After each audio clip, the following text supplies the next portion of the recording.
Hello, if you're new here, my name is Madison and this is Mads Makeup. If you're not new, then welcome back. Thank you for watching. Today's video is going to be a get ready with me. I'm getting ready to attend a Zoom meeting that's going to be a 90s pink theme, hence the crinkled hair and the pink eye look. So if you want to see how to achieve this look and get ready with me, then just keep watching the video. I'll be starting out with priming and I'm going to be taking the Pixi Vitamin C Brightening Primer. This one has both a pore filling and a tackiness effect to it, so I really like it for pretty much any kind of foundation that I'm going to be doing. Placing that all around my skin. So I didn't get the greatest sleep, so I gotta make sure to cover my eye bag. So I'll be taking the LA Girl Pro Conceal, the peach one for my under eyes, and then the green one for any redness that I have, which I have some right now. And I take the green one all around any acne spots. And then I also did a look earlier that kind of stained my eyelid, so I'm gonna put some of the green on that to hopefully neutralize the pink that I have going on right there. And that's just to help with the blueness that I'm experiencing due to having really dark under eyes and lack of sleep. Since I will be doing a Zoom meeting and monitor will be on my face, I do want to kind of have a bit of something on my skin to cover any redness and any unevenness that I have in my skin tone. So I'll be taking the Pretty Fresh Hyaluronic Acid Tinted Moisturizer from Colourpop. I'm not going for this full face kind of beat, I just want it to be a little bit more natural, but still covering any discoloration that I might have. So we're just putting that in a few different areas on my skin. Again, just kind of keeping it light coverage-wise, and just blend that in. And this stuff is like insanely light coverage. Basically, it is what it says it is. It's a tinted moisturizer, so really it's not going to be giving you coverage. It's just going to give you a bit of a tint to your skin, which is what I'm going for today. And you can kind of build up the coverage if you want by doing some more layering, but I think I'm just going to go with the one single layer and just kind of have that dewy glowiness that it adds. When you guys have Zoom meetings, do you like to have any makeup on, or have you kind of just given up on that and just go blank face? Sometimes I'll do some makeup if it's for a makeup Zoom, but if it's just for work or something else, I tend to just go no makeup on my skin. Give it a break. So I'm going to do a bit of contour, not heavy, but I'll be taking my Anastasia Beverly Hills Contour Stick in shade Mink, and like usual, take it down the sides of my nose and do a little bit on the cheek area. I'm not even going to do my forehead, I'm just going to leave that be today, and I'll just bronze it up a little bit and blend up.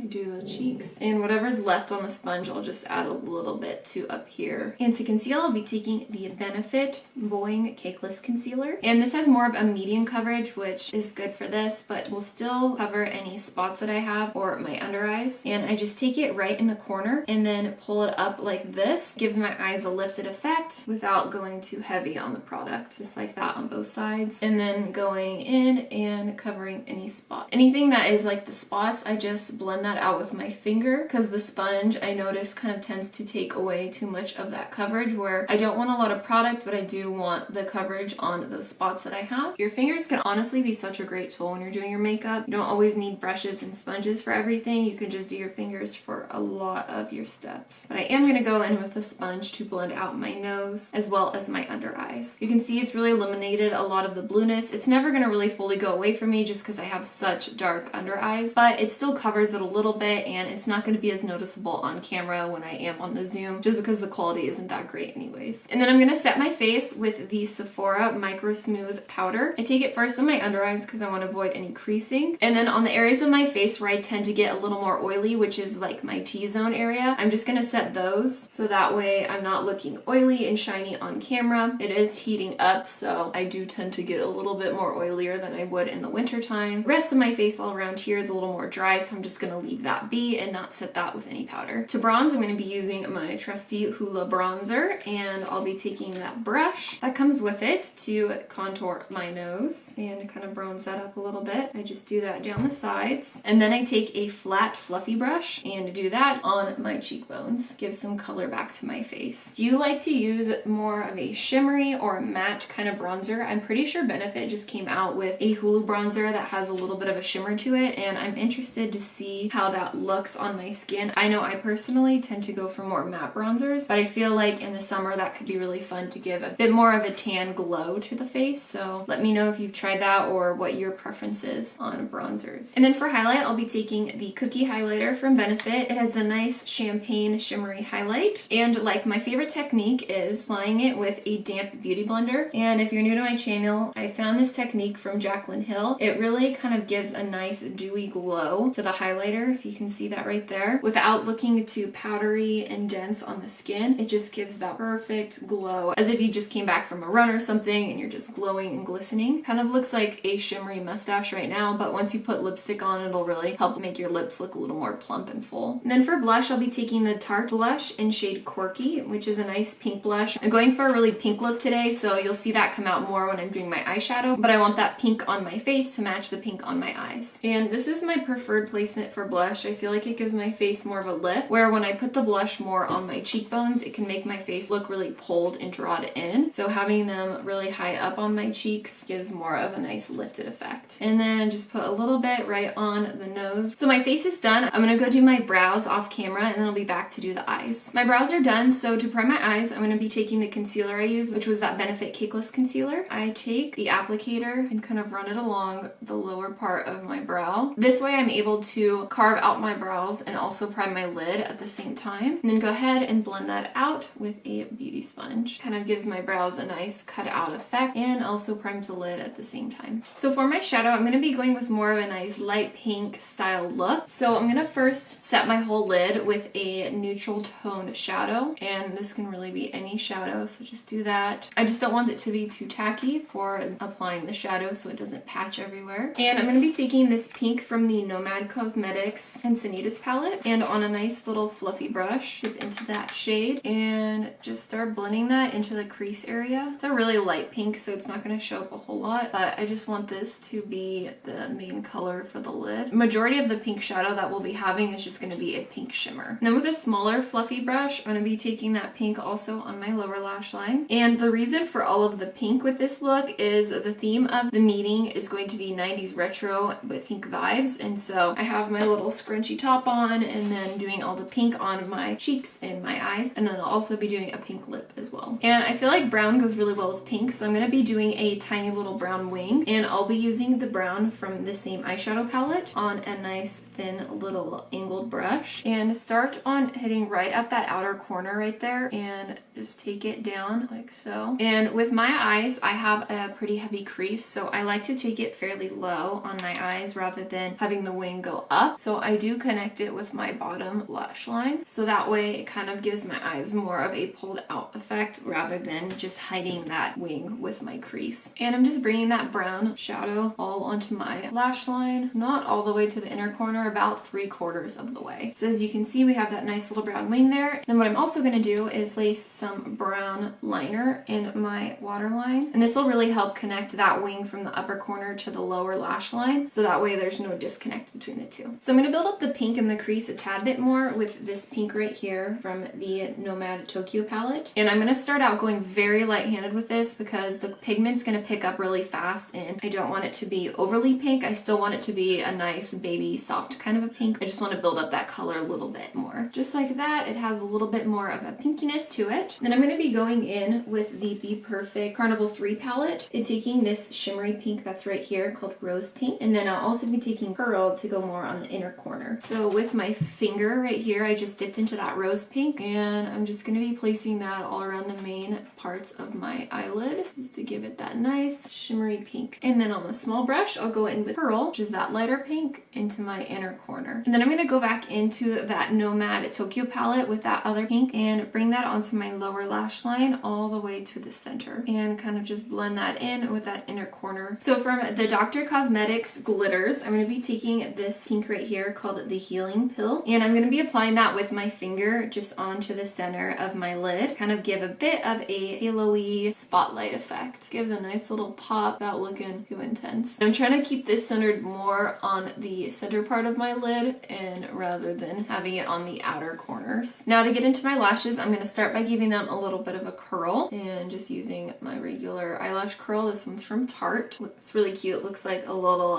pineapple on the handles. I'll be taking the Benefit THEYRE mascara, the magnet one, and using that to apply some mascara to my upper and lower lashes. And today I'm not going to be doing a full strip lash. I'm just going to be adding a bit of lashes individually to my outer corner. I just kind of feel like I want to keep the look a little bit more natural and wearable, because you wouldn't necessarily want to go into Zoom meetings looking full glam and beat like you would with a full strip lash. My mascara is on, so I'm going to be taking my individual lashes from AZEREDO Cosmetics sticks, and I'll be using the ones on the bottom that are the longer length, and I usually do 2 of those in the outer corner and then 2 of the middle ones going right next to it. And then if I feel like I need a little bit more, I might do one of the smaller ones right next to those. Then I'll be taking my Silly George liner bond, and I just start with lacing about 2 lashes worth on the outer corner. I don't want to do too much of it because the liner bond will become less tacky over time and the lashes might be less likely to stick. And then I take a lash and just place that right in the outer corner, and I'm just going to keep continuing that step until I have enough place. I'll be back after I'm finished with that to go over the lips and finish off the look. I took my hair out and now we're going with that full wrinkled 90s style hair look. So I hope you enjoyed this video, and if you did, please make sure to give it a thumbs up and subscribe to my channel. It would mean so much to me, and I hope you all have a safe and wonderful day, and thank you so much for watching.